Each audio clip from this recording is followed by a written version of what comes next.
Welcome to Nitty Gritty Real Estate. In this series, we're interviewing Matthew Cox. He's infamous for committing millions of dollars in mortgage fraud, for which he served 12 years in prison. He has an ugly past, no doubt, but we're looking beyond that to learn from his unique perspective in the industry so that we can become better real estate investors. Let's get into it.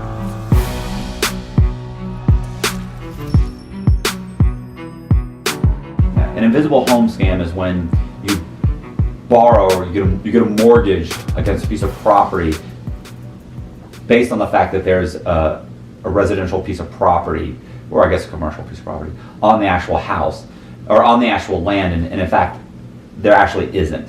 And so an example of this would be one time I actually had a property burned down. The property didn't actually exist anymore, and we actually got an appraisal for what the property prior to it burning down was. And then of course we sent it to a lender that we knew was going to do a desktop review. They did a desktop review and they said yes, the appraisal was a valid, and I ended up borrowed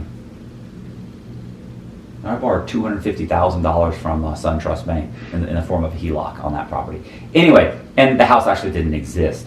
So, but the actual more common scam is when someone goes out and they find a piece of undeveloped property, and so basically it's a vacant lot. Maybe they buy that vacant lot and then they get an appraisal on the vacant piece of property because they now have the deed in their name. They get an appraisal on that property for a piece of for a house or a home or a structure that isn't actually there. It doesn't exist, but the appraiser says it does exist. So it's also appraisal fraud. However, I'm not even sure you need an appraiser to do it. The fact of the matter is you're borrowing money on a piece of property that's undeveloped that doesn't actually have a home on it, and the lender thinks it's worth $500,000 because they think there's a $400,000 house on this $100,000 piece of property, when in fact it's only a $100,000 piece of property, and they end up lending 4 or 5 times what the value of that property is. And where does the appraisal come from to convince the lender that there is a house on that property? Well, I mean, you can typically order your own appraisal, but the thing with appraisals and that sort of thing is that I've actually got the appraisal software is actually, you're not really technically allowed to get the software unless you're an appraiser, so you have to provide a license to actually get the software. And I've actually got an appraiser's license on it. They did an appraisal for me. I then got their license, I had a copy of their license. I then made a fake email address for them, and then I contacted a software developer that sold appraisal software. I want to say it was called like Alamo Appraisals software or something. Anyway, I contacted them. I told them, hey, my name is this appraiser, and I sent them a copy of my appraisal license. I paid a couple $100 for the software, and they sent me the software. So now I had the actual appraisal software. So I started doing my own appraisals. So, if I needed an extra 500 square feet on a house, or I needed to say that this house was in better shape, I would do that. And the interesting thing is I would, a lot of times I would, if I wasn't sure of all the numbers, I would order a real appraisal. They give me all the real numbers. I then transfer their numbers into mine, and then I make any alterations I need.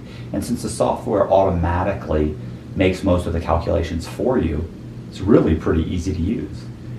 So I could see how that technique could be used to convince a lender without an appraiser at all that, hey, there's a $1 million piece of property on this piece of land that I bought that's in my name. So anyway, definitely the property doesn't even have to exist necessarily. Mm-hmm. I could also see taking a vacant piece of property and contacting hard money lenders to come out but just bring them to another property. Does it make sense? So they go to one property thinking it's one address, and then you basically maybe swap it out for the address you actually own that's maybe on the same street or further down, because a lot of property doesn't have an address on it. You know what I mean? Mm-hmm.